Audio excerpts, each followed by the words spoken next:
இந்த காலகட்டத்துல நான் ஆரம்பத்திலே சொன்ன மாதிரி மலைகள் அழிஞ்சாச்சு, காடுகள் அழிஞ்சாச்சு, இப்பயும் இந்த வியாதிகளுக்கு மூலிகைகள் இன்னும் கிடைக்கிறது அப்படிங்கிறது சாத்தியம் தானா? நிச்சயம் கிடைக்குது. என்ன கொஞ்சம் கஷ்டமா தான் இருக்கும். சில மூலிகைகள் இப்போ இன்னைக்கு மிளகே வந்து பாத்தீங்கன்னா நமக்கு வீட்டுல யூஸ் பண்ணிட்டு இருக்கிறோம், கிடைக்காத மாதிரி தான் இருக்கு, டிமாண்டா இருக்கு. சில டைம்ல வந்து பார்த்தோம்னா பூண்டு ரொம்ப கிடைக்கவே இல்லைங்க அப்படின்னு சொல்லி பூண்டுல இருந்து நிறைய மருந்துகள் சித்தால செய்யறோம். ஸோ இந்த மாதிரி சில அரிய அபூர்வ மூலிகைகளும் இருக்கு.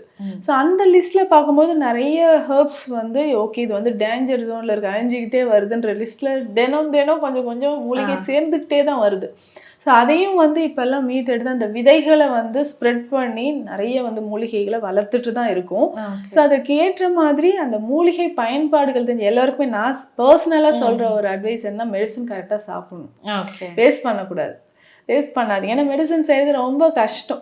ஹெர்பல்ஸ் கிடைக்கிறது கஷ்டமாக இருக்குது, அதை மருந்தாக செய்கிறதும் ரொம்ப கஷ்டம். இப்போ சாதாரணமாக வீட்டில் வந்து நீங்கள் ஒரு கஷாயம் போட்டு குடிங்கன்னா நம்மளால முடியல. பட் அந்த கஷாயத்துக்குள்ளே இருக்கக்கூடிய மருந்துகள் மூலிகைகளை ரெடி பண்ணி எடுத்துகிட்டு வந்து பக்குவமாக அதை வந்து காய வச்சியோ இல்லை நிழலில் உலர்த்தியோ எடுக்கிறோம்.